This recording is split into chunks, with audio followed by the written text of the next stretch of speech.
Uma coisa interessante nisso, né, cara? Porque daí, por exemplo, tá, mas por que você não consegue parar a pornografia? Porque, pô, então eu não quero fazer pornografia. Uhum.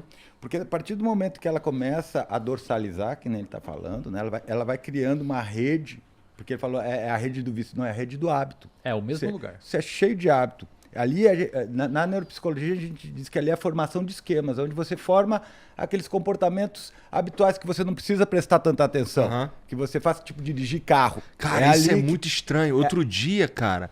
Desculpa te interromper, Não, por mas é que favor. assim, sobre isso é muito. Outro dia eu tava aqui, e aí eu entrei no carro, e aí depois eu tava em casa. Isso, porque você não Eu fiquei precisa. assim, caralho. Você não precisa dar atenção pra fazer Eu fico isso. com medo, assim, às vezes eu fico assim, caralho, eu parei no sinal. Eu não lembro mais, tá ligado? É automatizou. automaticaço. E Totalmente. isso que aconteceu no seu cérebro acontece no mesmo lugar que os vícios. Isso. Ou seja, no cérebro, cara, presta atenção no que eu vou te falar agora, velho. No cérebro, um vício é um hábito. É a mesma coisa. Um super hábito, um hiper Um hábito. vício é um hiperhábito. Você faz aquilo automático e não consegue controlar. É louco isso, né? Caraca. E o ambiente aciona. Muito legal. Hã? E o ambiente aciona. Mas eu te falar que essa rede dorsal, ela começa a operar automaticamente. Né? Então, por exemplo, o que acontece? Você está dirigindo o teu carro, você está no automático, mas se acontece alguma coisa, você sai do automático e aquelas informações voltam para tua consciência. Aham. Então você começa a prestar atenção naquilo. E deve. Certo. Eu imagino que existem técnicas. Porque assim, isso é bom?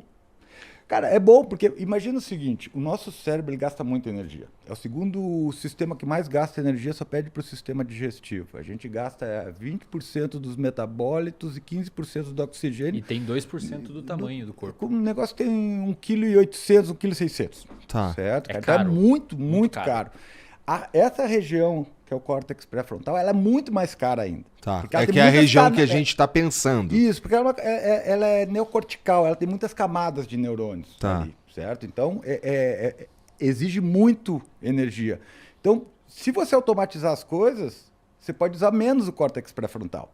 Então, Tá. imagina, lembra quando você começou a aprender a dirigir? Aham. Você tinha que Foco prestar atenção. total. Foco total, Isso. foco total. Agora você já dirige. Eu não conseguia mudar a música. Agora, isso, Foco agora total. você já dirige trocando a música, falando no celular, É. com o pé na direção. É. Tá. É mas- importante pra gente conseguir. Pensa assim, ó, essa região que forma os hábitos e os vícios, ela é mais lá pro meio, é mais ou menos como se fosse entre as suas duas orelhas, bem no meio das suas duas orelhas, no meio do cérebro, Tá. essa região dos vícios e dos hábitos. Quando você vai adquirindo uma habilidade, o seu córtex pré-frontal precisa jogar o seu foco atencional para aquilo, mas com o tempo você vai automatizando para liberar o seu córtex pré-frontal para fazer outras coisas. Tá ligado? Você Senão vai você imagina se você tivesse que pensar toda vez, mesmo jeito sempre para dirigir, cara. Canseira Porra, que que não é loucura. se dirigir. É. Você vai migrando isso para essa região que ele falou, que a gente chama de núcleos basais. São 3 núcleos principais, putame, caudado e globo pálido. Né? E abaixo tem esses núcleos que ele falou, daí tem uns outros núcleozinhos. E no meio disso tudo a punheta. A punheta vai entrar ali exatamente nessa região. Mas o que acontece, velho? Geralmente a gente tem um circuito que envolve o córtex pré-frontal, órbito frontal, que é uma parte dele, que, de certa forma, ela avalia o contexto, o gasto energético e quanto que eu vou ganhar por aquilo. Certo? E ela depende de dopamina também. Essa área, especialmente, ela tem uma habilidade muito bacana. Ah. Ela freia o nosso comportamento.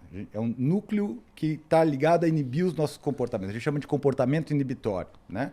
Então ela analisa uma coisa, se ela vê que não vai dar muito certo, se o custo é muito alto, ela puxa o freio daquilo.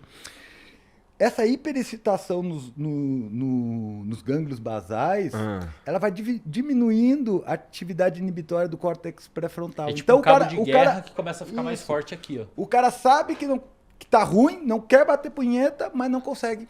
Não consegue parar. Pensa assim, ó, Igor, Tá, vamos um entendi. pouquinho mais longe. Igor, você tá rindo, isso é. Cara, Cara, isso é triste. foda, velho. É triste, sério, velho. Ô, meu, é sério, triste, cara. é O sério. cara não consegue trabalhar, irmão.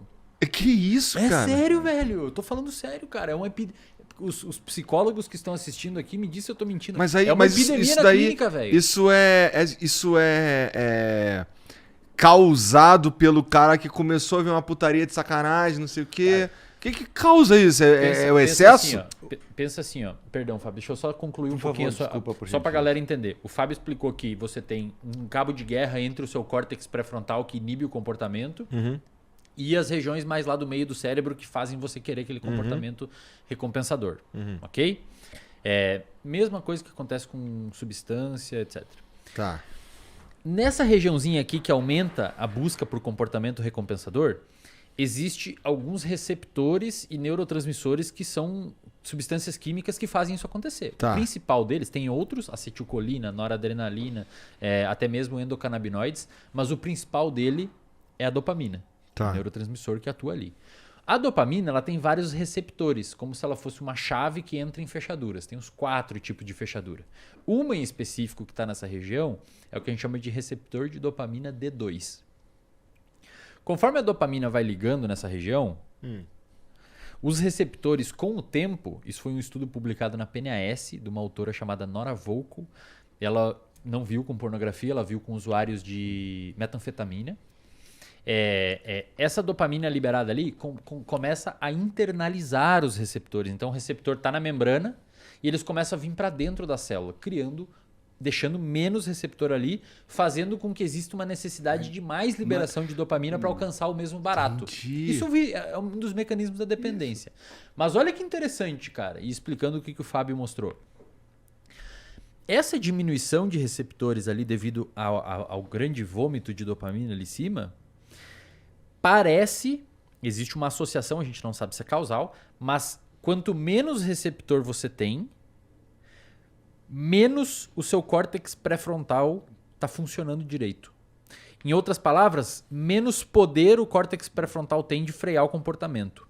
E isso cria um ciclo vicioso, porque você tem menos receptor, você precisa de mais substância que diminui o receptor. E eu não tenho cada vez menos freio. Cada vez menos freio. E aí o cara não só precisa mais de droga, como ele tem menos poder de frear o uso. Caraca, então basicamente, se eu tô entendendo,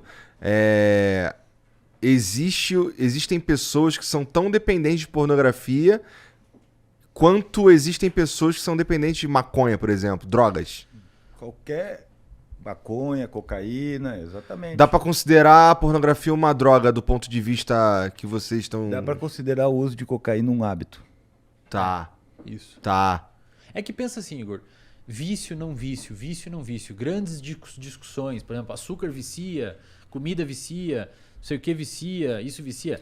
Dentro do estudo de circuito, não existe esses nomes para nós, vício ou não. Uhum. A gente olha se aquele comportamento está sendo disfuncional ou não. Existem critérios para caracterizar vício, se tem tolerância, se a pessoa prefere aquilo em função de outras coisas, se precisa aumentar o consumo para alcançar o mesmo barato. Existem alguns critérios.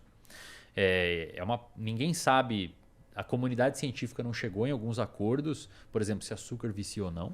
Mas o que a gente sabe no uso da pornografia é que os sistemas que estão envolvidos são os mesmos envolvidos com o uso de cocaína e a pessoa tem prejuízo funcional grave, cara.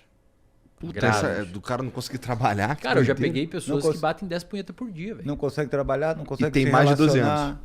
E tem mais de 12 anos. Tem 40. Que loucura. Cara, daí o cara não consegue trabalhar, não consegue se relacionar. O casamento vai pro saco. A autoestima dele vai lá embaixo. O cara entra em depressão, o cara fica mal, que nem o uso de outra droga. Que O loucura. seu humor começa a ser afetado. Isso deve ter sido potencializado nos últimos tempos, que o acesso ficou absurdo de fácil, né? Perfeito. Que loucura. Antes era a revistinha da Avon. Era aquilo que eu te falei antes, você ia da casa do teu primo pegar as revistas que ele tinha debaixo, quando você era moleque, né? Tinha Aquela foto carregava devagar, assim, era 4 horas até carregar a Não, foto eu na sou, internet. eu sou da época das revistas mesmo, né? Que Uma botava revista embaixo que do ficava colchão, toda você- grudada. Cara, toda e assim, assim. é uma parada, meu. Daí você que- tinha uma revista que durava 2, 3 anos, né? Essa mina aqui eu conheço. A revista é 2, 3